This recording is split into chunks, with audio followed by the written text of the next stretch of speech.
1857 की क्रांति अंग्रेजी राय के औपनिवेशिक शोषण एवं उत्पीड़न के कारण जनता में व्यापक असंतोष, जिसे 1857 में विराट विद्रोह को जन्म दिया। इस विद्रोह ने ब्रिटिश शासन की जड़ें हिला दी। विद्रोह की शुरुआत कंपनी की सेना के भारतीय सिपाहियों द्वारा की गई, लेकिन जल्द ही इसका परिधि में अन्य वर्ग के लोग भी शामिल हो गए। यह विद्रोह सरकार की नीतियों विरुद्ध असंतोष एवं विदेशी सत्ता के प्रति घृणा का परिणाम था। प्रशासनिक, आर्थिक, सामाजिक और आर्थिक क्षेत्र में अंग्रेजों की नीतियों से उत्पन्न असंतोष की भावना का परिणाम 1857 में विलुप्त था, जिसमें सेना, सामंत और जनता की भागीदारी थी। आर्थिक कारण जन असंतोष का संभवतः सबसे महत्वपूर्ण कारण अंग्रेजों द्वारा देश का आर्थिक शोषण तथा देश की परंपरा आर्थिक ढांचे का विनाश था। अंग्रेज सरकार की आर्थिक नीतियों का दुष्प्रभाव भारत के कृषक, जमींदारों, कारीगरों पर पड़ा और उसमें असंतोष की भावना व्याप्त हो गई। विभिन्न भू राजस्व व्यवस्थाएं एवं भू राजस्व की अत्यधिक दर, जमींदार और कर्मचारियों द्वारा अनुचित वसूली एवं बेदखली, भ्रष्टाचार, महाजनी शोषण से कृषकों की हालत दयनीय एवं लॉर्ड विलियम बेंटिक ने अपने शासनकाल में बहुत सी कर मुक्त भूमि छीन ली एवं पुराने जमींदार एवं तालुकदारे के पुश्तैनी अधिकार छीने गए। वह औद्योगिकीकरण की नीति से भारतीय दस्तकार, कुटीर उद्योग एवं व्यापारी तबाह हो गए। फलतः सर्वत्र गरीबी एवं बेकारी, भूखमरी फैली। आपदाओं का सूखा, अकाल बढ़ा एवं महामारी में सरकारी मदद का अभाव। भारतीय संपदा का निष्कासन तीव्र गति से इंग्लैंड की ओर हुआ। राजनीतिक कारण मुगल सम्राट का अनादर एवं बहादुर शाह के बादशाह की उपाधि समाप्त करने एवं मुगलों को लाल किले से हटाने का निर्णय डलहौजी ने अपनी हड़प्पा नीति द्वारा सतारा, नागपुर, झांसी, संबलपुर, जयपुर, उदयपुर को ब्रिटिश साम्राज्य में मिला दिया। झांसी के विलय रानी लक्ष्मीबाई ने तीव्र विरोध किया। गोद लेने के अधिकार से वंचित करने वाली इस हड़प्पा नीति से हिंदू नाराज एवं अवध का कुशासन के आधार पर विलय कर डलहौजी ने वहां की जनता, तालुकेदार एवं अंग्रेजी सेना से नियुक्त अवध की सिपाहियों को नाराज कर दिया। अंग्रेज की राज्य विस्तार व विलय की नीति से असंतोष, नाना साहब सहित अन्य की पेंशन समाप्ति तथा पदों की समाप्ति से असंतोष, अंग्रेज द्वारा पुरानी प्रशासन व्यवस्था खत्म करने से पुराने प्रशासन व्यवस्था से जुड़े व्यक्ति लाभार्थियों में असंतोष, सामाजिक कारण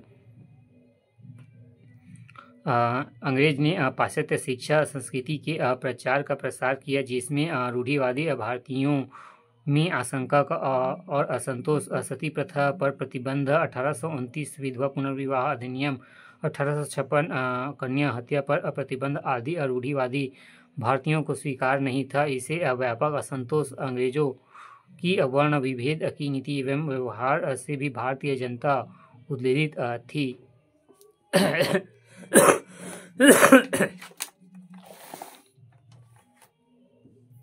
पारंपरिक उच्च मध्य वर्ग जैसे कि राज सहायता प्राप्त मौलवी, पंडित, दरबारी, कलाकार, हस्तशिल्पी वर्ग अपने रोजगार और अन्य का जरिया छीन जाने से असंतुष्ट। धार्मिक कारण ईसाई धर्म के प्रचार हेतु बालता धर्म परिवर्तन का प्रयास, धार्मिक निरोधता अवधि अधिनियम 1856 ईसाई धर्म प्रचारकों द्वारा भारतीयों के धर्मों एवं देवी देवताओं, संतों, महापुरुषों, रीति रिवाज एवं परंपराओं की तीखी अभद्र आलोचना, धार्मिक विशेष अधिकारों का अंत एवं नवीन शिक्षा पद्धति का शिक्षा संस्थाओं को जिनमें से कई से इकाइयों की स्थापना ईसाई धर्म प्रचारक ने की संदेह की दृष्टि से देखा जाता है।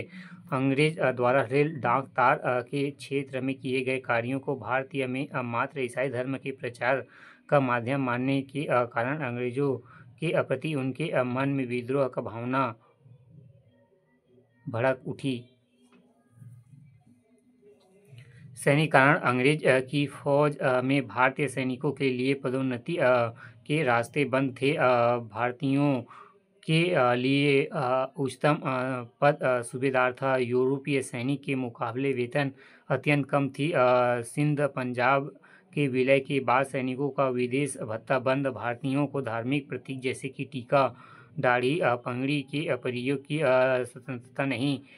केनिंग के समय जनरल सर्विस एवं एनलिस्टमेंट एक्ट लागू किया गया, जिसके अनुसार समुद्र पर सेवा करना अनिवार्य बना दिया गया, जबकि उस समय के हिंदुओं का विश्वास था कि समुद्र पार जाने से धर्म भ्रष्ट हो जाते हैं। इस प्रकार अन्य भारतीयों की तरह भारतीय सैनिकों में भी विश्वास बैठ गया कि उनका धर्म खतरे में है। अंग्रेजी सेना में बहुत बड़ी संख्या अवध के सैनिकों की थी। ये सैनिक अपने नवाब के अपमान और राज्य के छीने जाने के क्रुद्ध थे। तत्कालीन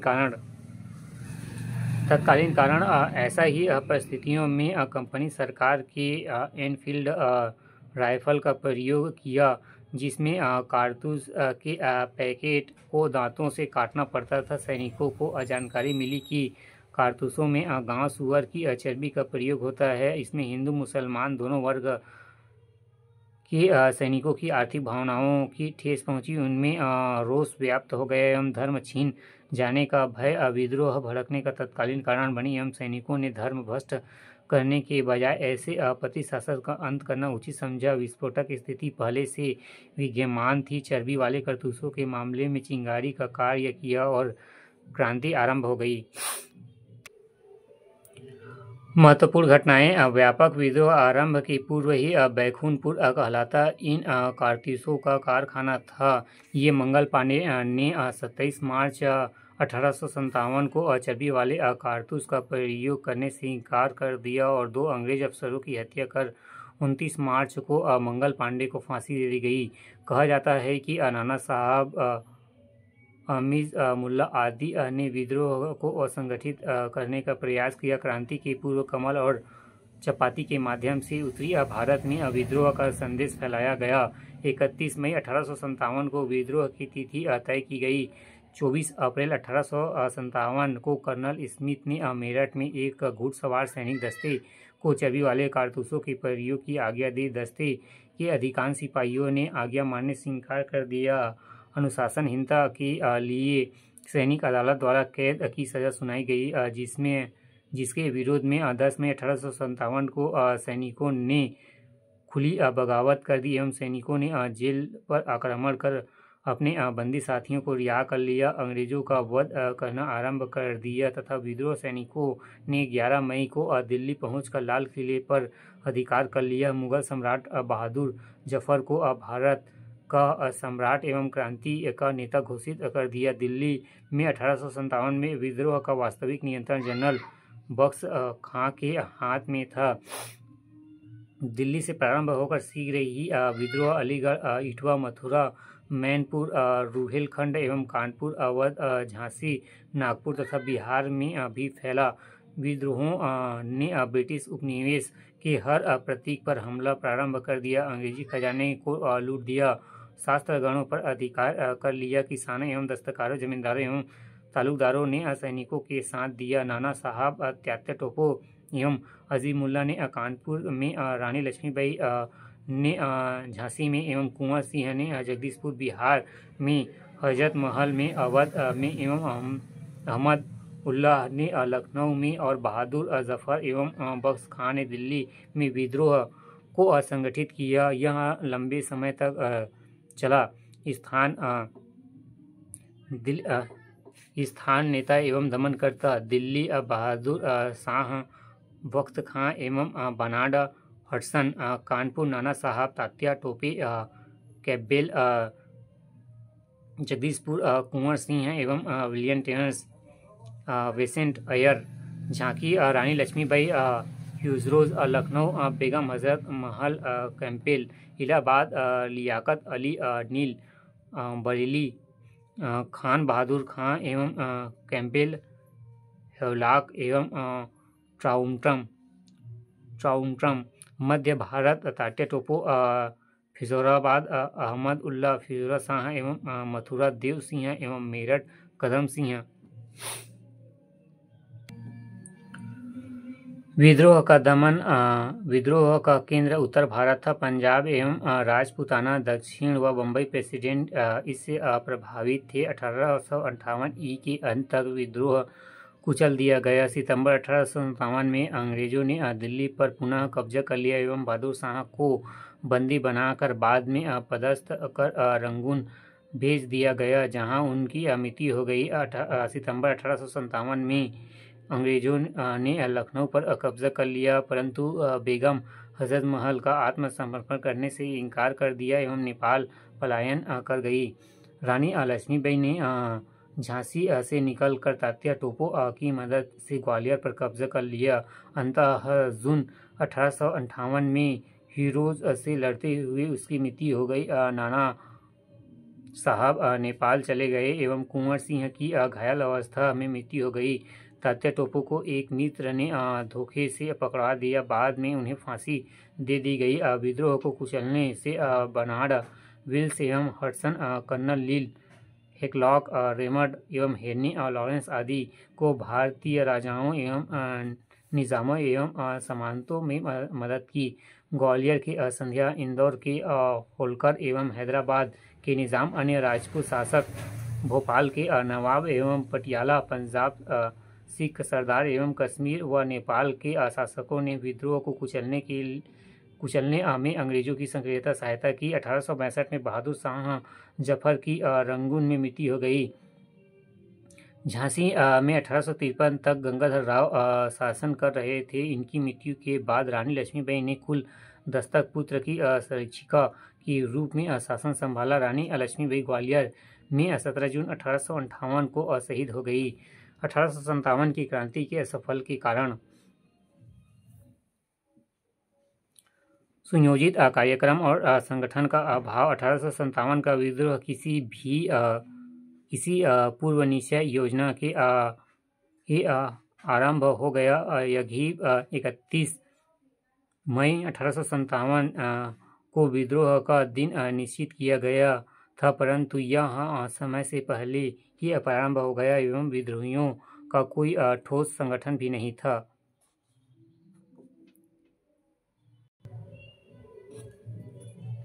सर्वमान्य उद्देश्य की कमी। क्रांतिकारियों का लक्ष्य सुनिश्चित नहीं था। झांसी की रानी झांसी हेतु नाना साहेब अपनी पेंशन हेतु मुगल सम्राट अपनी सत्ता पुनर्स्थापना हेतु लड़ रहे थे। सिख व मराठे बहादुर को क्रांति का नेता बनाने जाने से असंतुष्ट थे, जबकि सैनिक चर्बी वाले कारतूस व निजी स्वार्थों के लिए लड़ रहे थे। केंद्रीकृत एवं तथा योग्य नेतृत्व का अभाव।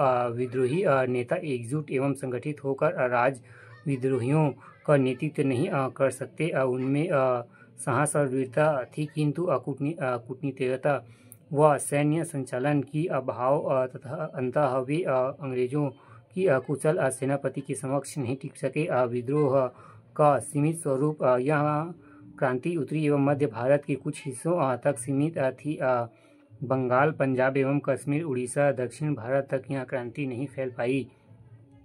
यदि यह विद्रोह पूरे भारत में विस्तृत रहता तो इसे दबाना इतना ही आसान नहीं होता। जनसामान्य का अभाव। क्रांति की विफलता एक प्रमुख कारण जनसहयोग का अभाव था। भारतीय समाज का उच्च एवं मध्य शिक्षा वर्ग, धनी तबका, व्यापारी लोग इससे अलग रहे। विद्रोहियों के सीमित साधन। कंपनी की तुलना में विद्रोहियों के पास साधन अत्यंत सीमित थे। उनके पास धन, जन एवं शस्त्रों का अभाव था, जबकि अंग्रेजों ने विद्रोहों के दमन के यातायात एवं संचार सेवा का लाभ उठाकर एक जगह से दूसरी जगह सेना जल्दी भेजी। राष्ट्रीयता की भावना का अभाव। अंग्रेज शासन के विरुद्ध असंतोष कोई व्यापक राष्ट्रीय स्वरूप प्राप्त नहीं कर सकता। क्रांति के नेताओं एवं उपनिवेशवाद और उसके विरोध भी समझा नहीं सकती। भारतीय अभी आधुनिक राष्ट्रीयवाद से परिचित नहीं थे। देसी नरेशों एवं सामंतों की भूमिका 1857 में विलुप्त में अनेक महत्वपूर्ण एवं शक्तिशाली भारतीय नरेशों ने अंग्रेजों का साथ दिया। सिंधिया एवं होलकर अंग्रेज के वफादार बने रहे। सिख, गोरखे, राजपूत तथा अन्य राजाओं ने विद्रोह दमन में अंग्रेजी की सहायता की। केनिन इन शासकों तथा सरदारों ने तूफान के आगे बांध की तरह काम किया, वरना तूफान एक ही लहर में हमें बहा ले जाती।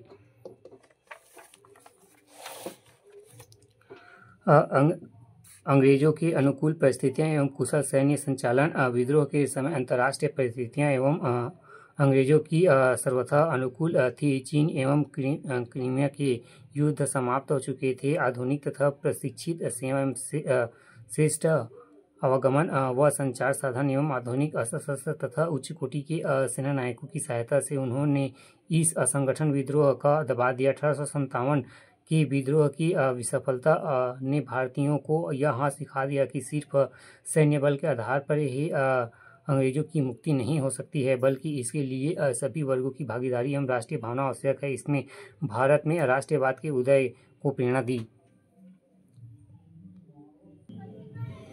1857 की क्रांति के परिणाम 1857 ई का विद्रोह विफल रहा, फिर भी इसमें अंग्रेजों को अपनी नीति तथा प्रशासन में आमूल परिवर्तन कराने को बाध्य कर दिया।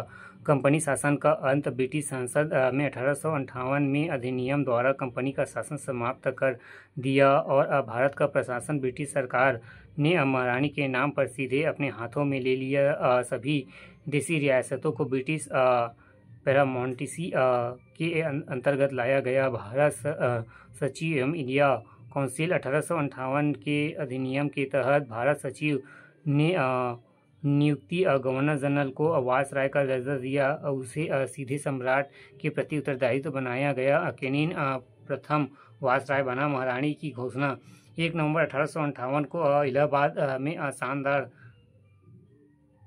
दरबार में महारानी विक्टोरिया की घोषणा पढ़ी, जिसमें नवीन शासक नीति का उल्लेख किया गया। हड़प नीति का त्याग, नरेश को दस्तक पुत्र ग्रहण करने का अधिकार होगा। भविष्य में भारतीय रियासतों का कारण विलय नहीं जाएगा। सामाजिक धार्मिक मामलों में हस्तक्षेप नहीं किया जाएगा। धर्म जाति लिंग क्षेत्र में भेद के बिना नौकरी के द्वार सभी के लिए खुले एवं सामाजिक कानूनों को बलपूर्वक लागू नहीं किया जाएगा। विधायिका एवं प्रशासन में भारतीयों को स्थान, भारत परिषद अधिनियम 1861 द्वारा कैंसिल विधायिका का गठन कर उसमें भारतीयों को भी शामिल किया गया। प्रशासन में भारतीयों को स्थान देने के उपाय किए गए। 1861 में भारतीय सिविल सर्विसेज अधिनियम बनाया गया। उपनिवेशवादी आर्थिक शोषण का नया युग, प्रादेशिक विस्तार के स्थान पर उपनिवेशिक आर्थिक शोषण का नया युग आरंभ हुआ। सेना पुनर्गठित की गई। उत्तर भारत में सेना में भारतीय एवं यूरोपीय सैनिकों का अनुपात 2:1 रखा गया। महत्वपूर्ण पदों पर अंग्रेजों की ही नियुक्ति की गई। अंग्रेजों को सहायता देने के लिए गोखले, सिख, राजपूत को लड़ाकू जाति घोषित कर सेना में भर्ती किया गया। उत्तर भारतीयों को गैर लड़ाकू जाति घोषित किया गया। फूट डालो और राज करो की नीति हिंदू मुस्लिम को बांटने का प्रयास एवं फूट डालो और राज करो की नीति अपनाई गई, जिसमें भारत की सांप्रदायिकता समाप्त हुई एवं मुगल वंश का शासन समाप्त। बहादुर जफर की मृत्यु 1862 में रंगून में हो गई। इसके बाद ही भारत में मुगल वंश का शासन समाप्त हो गया। 1857 की क्रांति का स्वरूप। 1857 की क्रांति के स्वरूप के संबंध में अनेक मत प्रचलित हुए। कुछ इतिहासकार इसे सैनिक विद्रोह मानते हैं तो कुछ ने इसे राष्ट्रीय आंदोलन की संज्ञा दी है। सैनिक विद्रोह मात्र सर जॉन लॉरेंस सिले एवं पर्सिवल स्पीयर इत्यादि साम्राज्यवादी इतिहासकारों का यह मानना है कि 1857 का विद्रोह मात्र सैनिक विद्रोह था। यह सैनिक असंतोष के कारण उत्पन्न हुआ एवं सैनिक ही इसमें शामिल थे। हिंदू मुस्लिम षड्यंत्र के रूप में 1857 की क्रांति हिंदू मुस्लिम षड्यंत्र केस के रूप में देखने वाले में जेम्स ऑस्टिन डब्ल्यू टेलर एवं हंटर प्रमुख है। समांती विद्रोह, कुछ विद्वान इसे केवल समांती विद्रोह की संज्ञा देते हैं। सामने अपने अधिकारियों की वापसी के लिए सैनिकों का इस्तेमाल कर रहे थे। राष्ट्रीय आंदोलन, अशोक मेहता ने ग्रेट रिवोल्यूशन में 1857 की क्रांति को महान राष्ट्रीय विद्रोह कहा, जबकि वीर सावरकर ने इसे प्रथम स्वतंत्रता संग्राम की संज्ञा दी। इन विद्वानों के अनुसार विद्रोह का प्रमुख उद्देश्य अंग्रेजों को हटाकर सत्ता पुनः प्राप्त करना था। स्वरूप संबंध, अन्य मत, एल.आर. रीज, यह धर्मधंधों का ईसाइयों के विरुद्ध युद्ध, होम्स, बर्बरता एवं सभ्यता के बीच युद्ध, डॉक्टर ताराचंद, यह विलुप्त पुरातत्व व्यवस्था अपनी पुनर्व्यवस्था के लिए अंतिम प्रयास। वस्तुतः 1857 का विद्रोह का निश्चित स्वरूप अस्पष्ट है। उपरोक्त सारे मत आंशिक सत्य को प्रकट करते हैं। इस विद्रोह का प्रारंभ एक सैनिक विद्रोह के रूप में हुआ था। धीरे धीरे यह जनता स्वतंत्रता के लिए प्रथम प्रयास बन गया। वालकट स्टेन का यह कथन समुचित प्रतीत होता है कि यह न तो केवल सैनिक विद्रोह था और न ही स्वतंत्रता संग्राम, यह सैनिकों के विद्रोह से अधिक तथा राष्ट्रीय स्वतंत्रता संग्राम से कम था। 1857 की क्रांति ने भारतीय में राष्ट्रीय भावना का विकास किया एवं भावी राष्ट्रीयता आंदोलन की पृष्ठभूमि तैयार की। विद्रोह का महत्व, हिंदू मुस्लिम सहयोग, विद्रोह में हिंदू मुस्लिम के कंधे से कंधा मिलाकर संघर्ष किया। पहली बड़ा संघर्ष ब्रिटिश साम्राज्य के विरुद्ध स्वतंत्रता के लिए भारतीय जनता का पहला महान संघर्ष था, जिस पर राष्ट्रीय साहित्य का सृजन किया गया। भारतीय राष्ट्रीय आंदोलन की नींव तैयार की। संवैधानिक सुधारों का सूत्रपात हुआ। साम्राज्यवाद से मुक्ति का प्रयास, यह पुराने ढंग के भारत को उसके परंपरागत नेतृत्व को बचाने का एक महत्वपूर्ण हताशपूर्ण प्रयास तो था ही, परंतु यह ब्रिटिश साम्राज्य से मुक्त के लिए भारतीय जनता का पहला महान संघर्ष भी था। अन्य महत्वपूर्ण तथ्य, वीर सावरकर ने वॉर ऑफ इंडियन इंडिपेंडेंस लिखा। अशोक मेहता ने ग्रेट रिवोल्यूशन नामक ग्रंथ की रचना की। 1862 में हिंदू शाह जफर की रंगून में मृत्यु हो गई।